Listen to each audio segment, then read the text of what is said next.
Kids and I got banned from our favorite beach for topless splashing, and now I'm stuck fighting this absurdity. 2 weeks ago, I decided to take my 2 kids, my 2-year-old daughter and 3-year-old son, on a hiking adventure.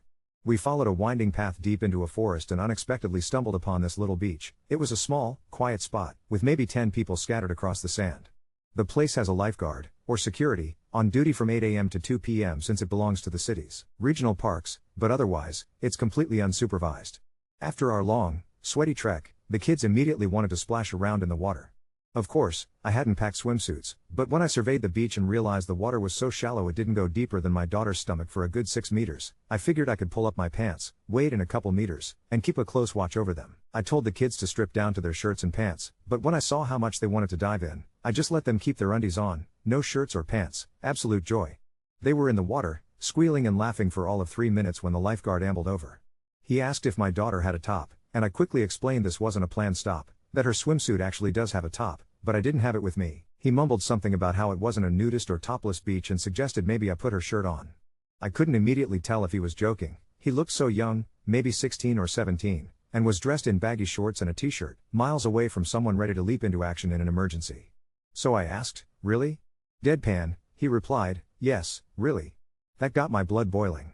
What does my daughter's chest have that my son's doesn't? I pressed him. He stammered, "Well, women have breasts." I snapped back, "Yes, women do, once they hit puberty. Right now she's a little girl, she has nipples, and so does everyone, boy or girl." He just looked at me and said, "Okay, she cannot stay in the beach like that." By this point, I was so infuriated I couldn't even focus on watching them play, so I called to my kids. Cue the protests, "But mommy, I want to play," but I got them out, dressed, and we trudged home. I didn't bother returning for a while, choosing instead the busier, much further beach. But yesterday after another hike, when the kids begged to stop by the closer beach again, I planned ahead. I brought both their swimsuits, surf-style shorts and t-shirts, as well as mine, just in case. With their swimwear on, shoes and socks off, they bolted straight into the water while I started taking off my dress. Suddenly, the same lifeguard appeared. He told me he'd spoken with his manager and that we weren't allowed on the beach anymore, sternly insisting that they take child pornography very seriously. I stared at him, utterly incredulous. Was this real? "You better be kidding," I told him. "Please don't make me call for backup," he replied. There were just 5 other people there, all of them watching, and even my kids could sense something was wrong.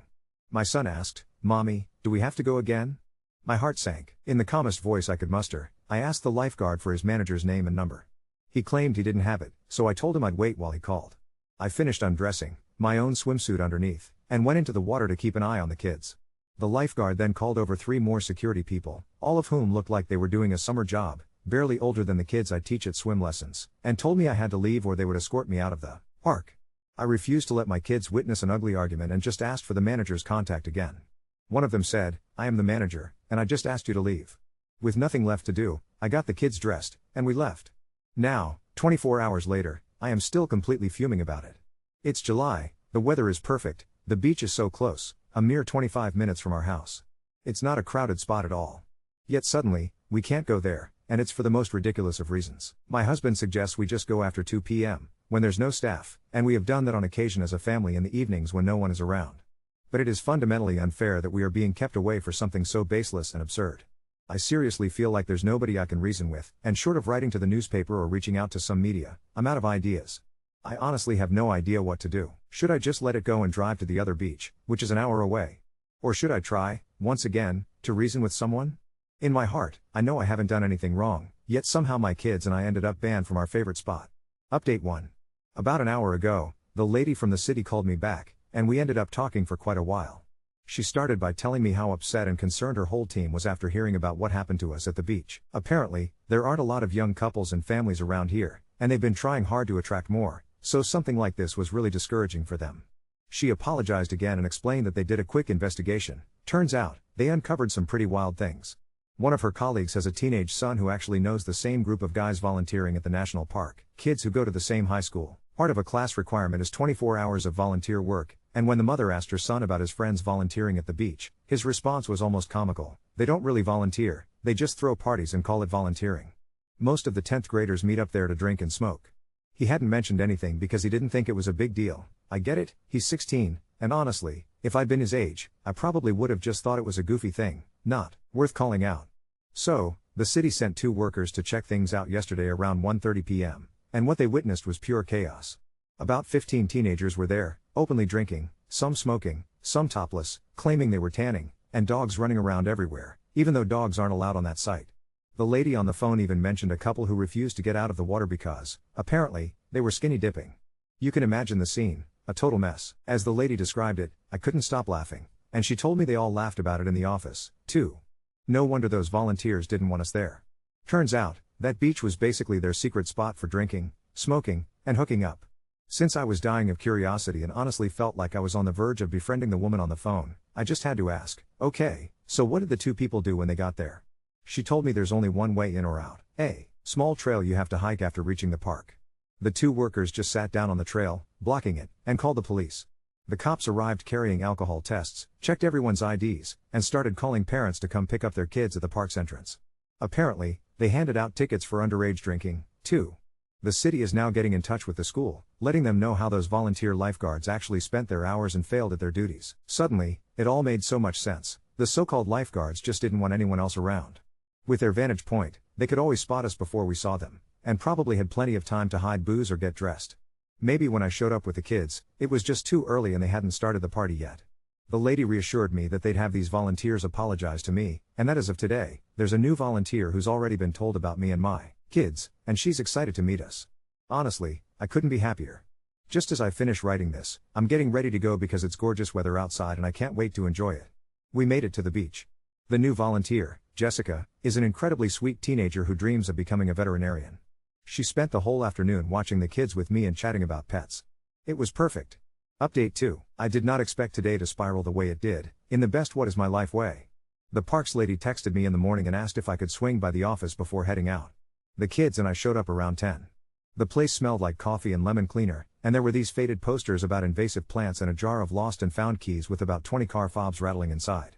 She met us at the door and ushered us into a little conference room with a wobbly table. Sitting there was a uniformed officer with a mustache you could land a plane on, and I'm not kidding, a fresh tray of muffins. My son immediately asked if the chocolate ones were for emergencies only and the officer deadpanned, "Kid, this qualifies." The parks lady got straight to it. She told me they reviewed their policies with the city attorney and that there is absolutely nothing in their rules about toddlers needing tops. She said they're retraining everyone, and that the language those boys used with me was completely unacceptable. She slid a printout across the table, a short, simple page they're laminating and posting at the trailhead that basically says, "No alcohol, no dogs, lifeguard hours, shallow water caution, and that families are welcome." It was all so normal I felt myself breathing easier for the first time in days. Then she told me the boys wanted to apologize in person. I was not prepared for how teenage this was going to be. They filed in like a troop of reluctant flamingos, with parents behind them. The one who had told me he was the manager looked like he hadn't slept. His mom had that look, tight bun, tight jaw, bright red nails digging little half moons into his shoulder. They all sat. The officer introduced himself, and then it got quiet, like everyone forgot what words are. Finally, manager cleared his throat. "I'm sorry for the way I spoke to you and for accusing you of something that wasn't true." His voice cracked so hard my daughter went to hand him her water cup out of pure instinct. He took it, stared at it like it contained forgiveness, and put it down. Another one, the "please don't make me call back up kid," piped up. We were trying to keep it just for us. He pinched the bridge of his nose. We were stupid. The officer leaned forward and did the gentle dad voice. He explained what it means when you throw words like child pornography at a mother. How that lands. How it follows people. The boys' parents all nodded in unison like a chorus of metronomes. Manager kept swallowing like his throat was lined with sandpaper. He said, "I'm really, really sorry. We'll do the hours they assign us." He glanced at me for a second too long and then at his sneakers. I told them I accept their apology, and then, because I can't help myself, I said, "Please, just be better at your jobs. People bring their babies here." The mom with the red nails shot me this grateful look, like I'd given her permission to be mad for her son's sake. The parks lady said the school had already been looped in and that the volunteer hours those boys would be completing now involved picking up trash, repainting the trail signs, and shadowing actual staff, no more unsupervised security. The officer stood, shook their hands, and that was that. The boys trudged out like worn-out ducklings. The second I stepped back outside, Jessica texted me, sunny and calm, "Bring hats." We got to the beach and it looked like a postcard, glass water and dragonflies doing drive-bys. Jessica ran down to us like a golden retriever with a whistle, offered to help carry our bag, and then asked my kids to show her how fast they could run to the alligators. Her name for algae patches. My son is a fan of dangerous branding. We were in the water not 15 minutes before it happened. A little boy, maybe 5, started wailing near the reeds. His dad was trying to coax him forward, But the kid lifted his foot and there it was, a fishing hook buried in the bottom of his heel, line still attached, the kind with the tiny, evil barb. In 2 heartbeats, the dad's face went gray. I waded over, told the dad my name, told him I teach swim lessons and basic first aid, and asked if I could help. He nodded so hard I thought his head might pop off. Jessica was a machine. She jogged up to the chair, grabbed the first aid kit and radioed the park shed with this calm, clear voice I wanted to bottle. I had the little boy in my lap on the wet sand with a towel under his foot. He was sobbing and hiccuping. I told him to look at my daughter's mermaid toes, and she immediately started flexing her toes and singing this off-key alphabet song like she was getting paid for it. The dad knelt beside us, hands shaking. The line was still attached, which was good. I kept pressure around the spot and didn't try anything fancy. Jessica came back and we got it washed as best we could without moving it. The park's little ranger cart buzzed down the trail like a golf cart in a cartoon. A woman in a green shirt hopped off with a handheld cutter and a bottle of saline. She clipped the line, stabilized the hook, and talked directly to the boy. "Okay, buddy, we're going to make your foot feel better, and then you get a popsicle, that's the law." He nodded, wide-eyed, bargaining already with the universe. We didn't yank, we bandaged and secured, and the ranger drove them up to meet EMTs at the trailhead. Before they left, the dad grabbed my hand with both of his and just said, "Thank you," like he'd been underwater. He was shaking less.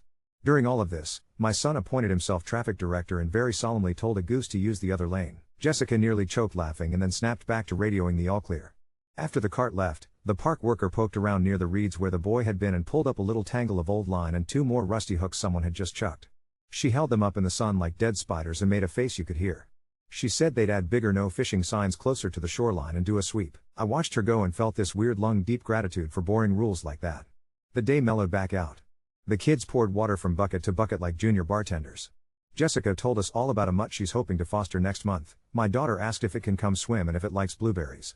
We had one of those simple, stupidly perfect hours where nothing hurts and the biggest problem is a sun hat that won't stay on a damp head. Then, because apparently the universe wanted to spice it up, my son found treasure. Was it actually treasure?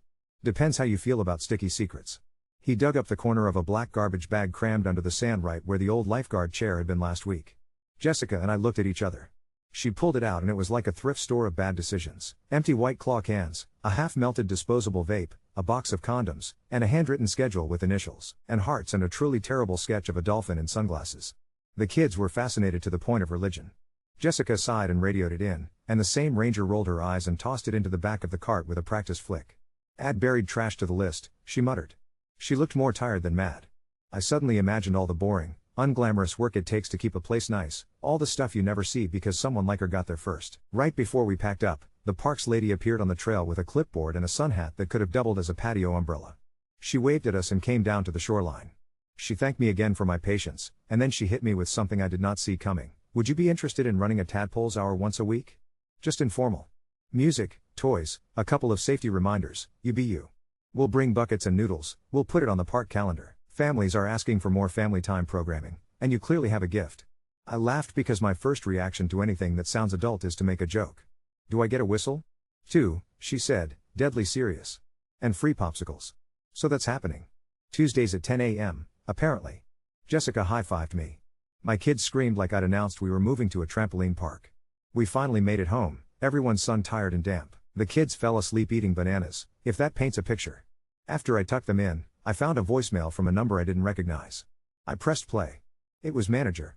He stumbled through it, but he said he wanted to apologize again without his mom there, and that he's starting his service hours tomorrow at 7 a.m. "If you come and I'm there," he said, "you won't have any trouble from me.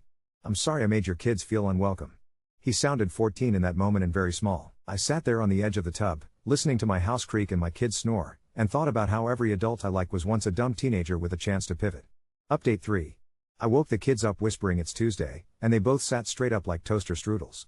We left the house wearing hats and dignity and exactly zero expectations. I figured Tadpoles Hour would be 3 toddlers and a bored grandparent. On the trail I could already hear that specific cacophony of small humans in sunscreen, squeaks and squeals and that high little laughter that makes everything feel like a lemonade commercial. When the trees opened up, the beach looked like someone had shaken a bag of primary colors over it. Strollers, tiny sandals arranged in chaotic altars, a picnic blanket with ducks on it straight out of a catalog. Jessica popped up from behind the chair like a jack-in-the-box and blew me a salute with her whistle. And then, to my left, up to his elbows in a can of paint, was manager. He had on an orange vest and what looked suspiciously like effort. The new sign was propped against the post, the paint still gloss wet in the grooves. He caught my eye and froze like I'd pinned him with zoologist binoculars. Then he took a breath, wiped both hands on his shorts, remembered they were covered in paint, made a face, and said, "Hi." He didn't ramble. He just said it again, but quieter. "Hi." He showed the kids how to stamp little wet footprints next to the post so the paint could dry without getting smudged. My son, very seriously, gave him a thumbs up and announced, "We're friends now." Manager smiled like somebody had lifted a concrete slab off his chest and showed me his new ID on a lanyard. Real name, real title, no quotation marks. He asked if I needed cones or a megaphone. I told him a loud mom voice is a renewable resource and he laughed, which felt like a small miracle. His mom wasn't there. He was. Tadpole's hour started almost by accident. I poured a little water into a plastic tub and every child within 20 feet became a scientist. I blew my whistle for the first time in my life. It felt obnoxious and also like power. We sang a song about bubble mouths and rocket arms while I waved a noodle around like I was conducting a very damp orchestra. The park lady materialized behind me with a cooler like a fairy godmother in khaki. The mustache officer drifted in with a clipboard and the kind of benign dad body language that keeps entire spaces civilized. We were mid-scoop kick scoop when the universe tossed in a plot twist with wings. There was a low, angry hum from the trail I felt in my teeth before I understood it. A pair of ground bees had made themselves a home under a log near where a cluster of little legs were stomping the mud into pudding. One boy ran through the wrong patch at the wrong time, flailed, and then howled. It was that awful silence before sound thing, the breathless gap where moms know what's coming. He clutched his arm, his mother was there in a heartbeat, and I could see her go from fine to not fine in an instant. "He's allergic," she said, voice gone thin. Her hands were rummaging her bag like it was a well you lower a bucket into and sometimes bring up only darkness. The kid's mouth had that slack panic to it, the way little kids' faces tell you the truth before their words do. I don't know why, but my brain went cool. I think all the times I have said we do this first to toddlers came and grabbed the wheel. I knelt, said his name, told him mine like it was a handshake in a storm, and asked if I could help. His mom's fingers finally found the pen and then wouldn't work. I took her hand in mine and guided it. We counted together. She tried to say sorry and I said, "Nope, you did it," because she did. The mustache officer was already on his radio without looking like he was on his radio. Jessica had the first aid kit open with that calm that does more work than bandages. Manager moved the curious cluster backwards with his body, no shouting, just arms spread like a shepherd, voice soft like, "Let's give them space so he can get his popsicle faster." The mother's breathing went loud, then quiet, then normal. The boy blinked back at me, color easing into his cheeks like somebody spilling paint. We sat there together counting dragonflies until the ranger cart buzzed in and the EMTs met them at the trailhead and did the reassuring adult stuff. The boy lifted his chin enough to whisper, "What flavor?" And the ranger answered, "Blue." I didn't know blue could be a medical plan until that moment. After the cart left and everyone's shoulders came down from around their ears, we all sort of stood in the same square of sunlight for a second, not wanting to break whatever we had just done, with our collective competence. The park lady adjusted her patio umbrella hat like it was a crown again. My daughter climbed into my lap and patted my cheek with her damp paw and asked if bees like to swim. Only badly, I told her. They don't have noodles. The rest of Tadpole's hour took on that strange giddy calm you get after buses pass inches from your toes. We moved the circle away from the log, and I turned the no running on the wet sand reminder into a ridiculous game where you had to sneak like you were alligators in sunglasses. Jessica snorted so loudly she scared a goose. The mustache officer stuck one of the new laminated rule sheets onto the post with a flourish that would have made a magician jealous. Manager hovered near the reeds with the little grabber stick and the concentration of someone defusing a cartoon bomb. Then, because apparently we can't just have one storyline per day, my son arrived panting, both hands cupped and vibrating with the importance of it all. "Treasure," he stage whispered, and opened his fingers. Inside was a thin gold band threaded with a sliver of old fishing line like a needle through cloth. It was gritty with sand and sunbleached to the color of toast. I thought costume jewelry. I thought we'll put it in the lost and found next to the drawer of keys. I also thought about not wanting to turn the day into a circus. But the boy holding it was vibrating. I stood and did the polite thing you do when you find something that might matter. "Did anyone lose a ring?" I called, not loud, just enough to carry. A man, older, with a forever tan and the posture of someone who has looked at water longer than the rest of us, lifted his head like a dog hearing his name through a closed door. He came slowly. He had the cautious hope of a person who has already told himself 100 times not to hope. He took the ring like it might explode. He rubbed the inside with his thumb and then blinked in this accelerated way I recognized from exactly one scene in a movie years ago. "It's hers," he said, to the sand. She dropped it last summer. We thought. And then he couldn't finish because the thought had died and now here it was, wet and small and impossible, back from wherever the water keeps its secrets. He put his hand on my son's curly head and told him he had a pirate's nose. My son, not missing a beat, asked if the pirate could have a popsicle. The man laughed with the kind of sound that unknots something inside you. He promised to come back tomorrow with cinnamon bread because that's what he knows how to make. He slipped the ring onto the chain around his neck, index finger trembling just a little at the latch.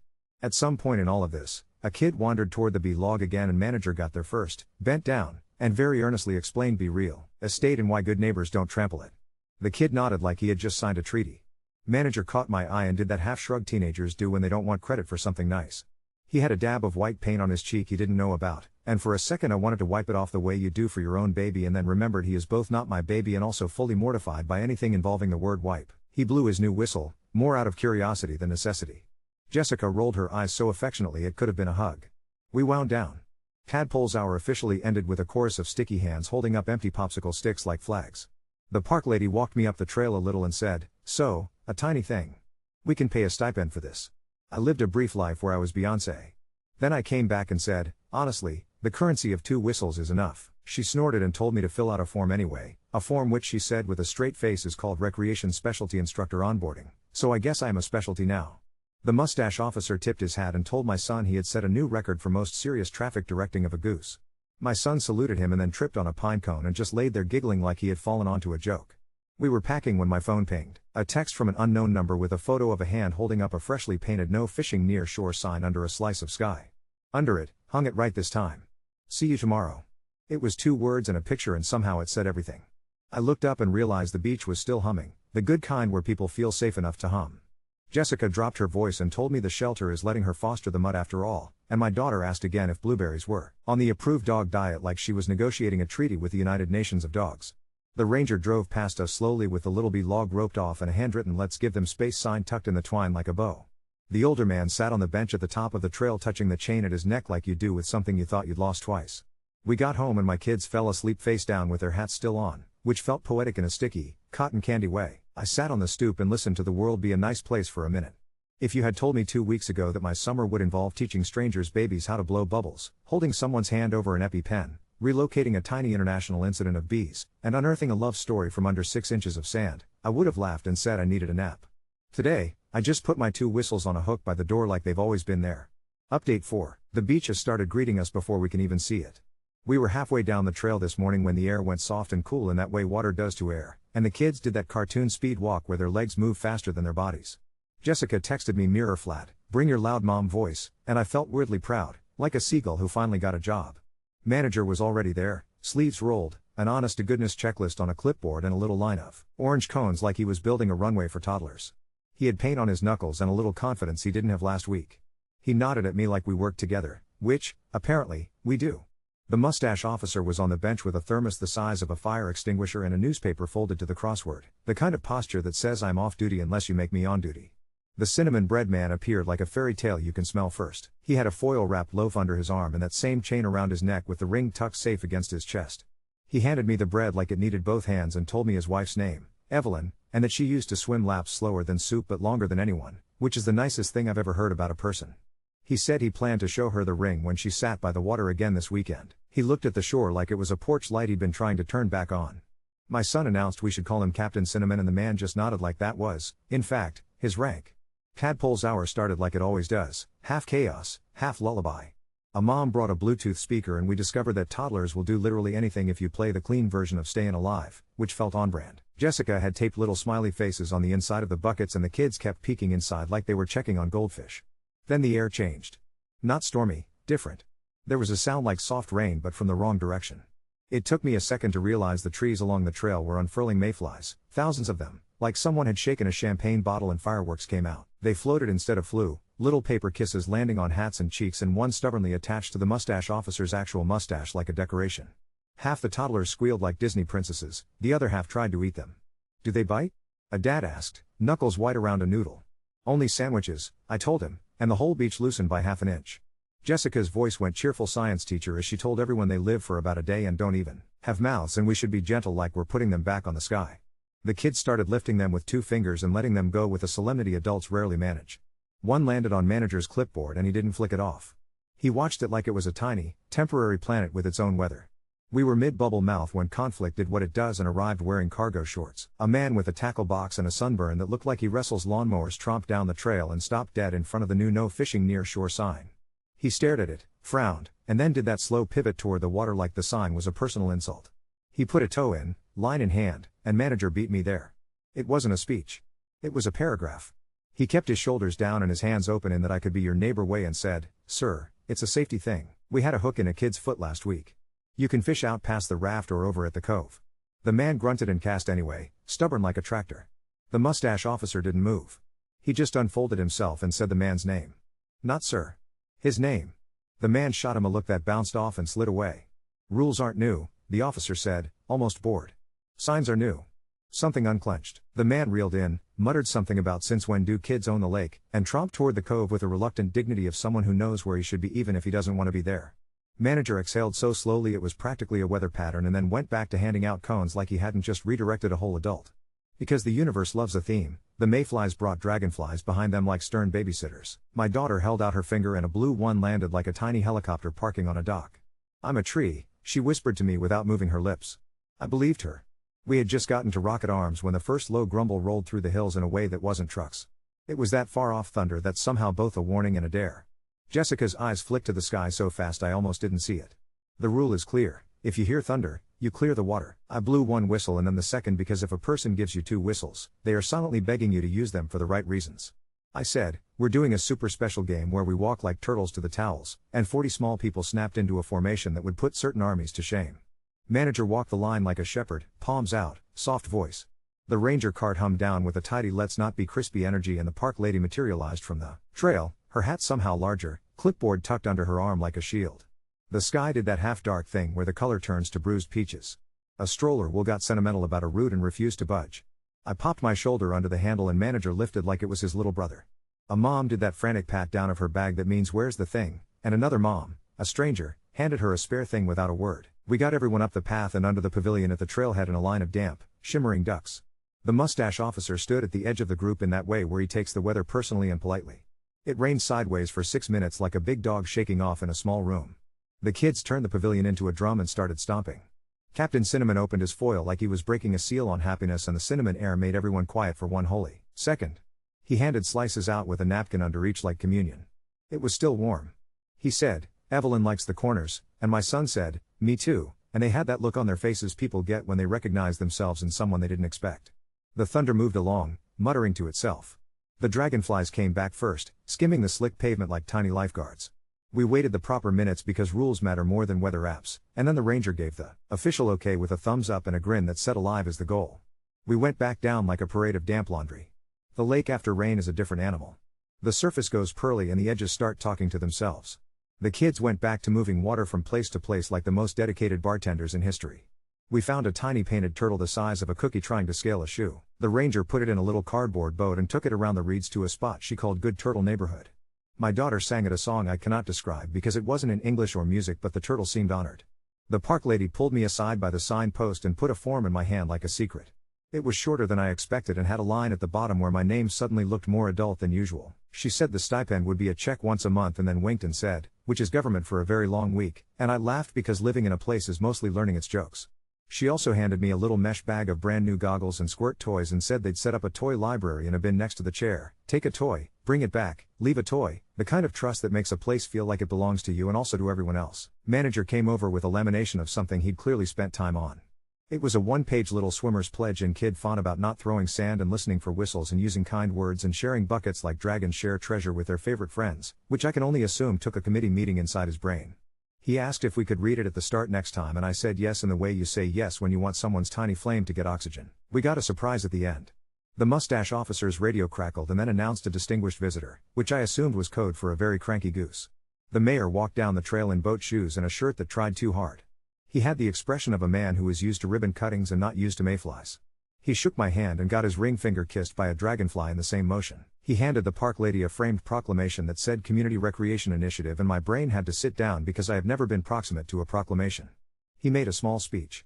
It was mostly words about safety and families and using our natural resources the right way, but the part that stuck was when he pointed at Jessica and manager and said, "We don't get nice things without people actually doing nice things," which is the kind of political sentence I would put on a t-shirt. He took a photo with the sign. The mustache officer did not smile but his mustache did. By the time the sun started thinking about moving behind the trees, the whole place had that rinsed feeling holidays have, where the dull parts have been sanded off by ridiculousness and sugar. We packed up slowly because leaving on a good day feels rude. Manager hovered near the toy bin like a librarian and reminded a tiny pirate very gently that borrowed is different than forever. Jessica showed me a photo on her phone of a black and white mutt asleep with its head on her sneaker, paw over its nose, and I had to grip the chair to keep from making adoption promises I can't legally keep. He won't come here, she said quickly, reading my brain. He likes car rides but rules are rules. She looked like she didn't mind the rules at all. At the top of the trail, Captain Cinnamon sat on the bench, eyes on the water that had given him back something small and enormous. He tapped his chest where the ring rested and then lifted a hand in that old-fashioned, dignified way people used to wave from porches. I waved back with the hand that carries my keys and a damp popsicle stick and felt very much like a person in a place instead of a person beside one. When we got home, I hung my whistles on the hook and my phone buzzed. A photo filled the screen, the pledge sheet tacked to the post with 2 tiny wet footprints stamped at the bottom, left and right, like a signature made of summer. Under it, a text from a number I know without knowing. We added a bucket of chalk by the toy bin. For art. And hopscotch. CU, specialty. I looked at the word and didn't even flinch this time. My son drew a square on the porch with a remnant of pink chalk and wrote his name backward and then forward and then backward again like a password only he really understands. The house creaked, the day sighed, and somewhere down the road a place with dragonflies and mayflies and 2 whistles kept humming like a song you don't want to skip.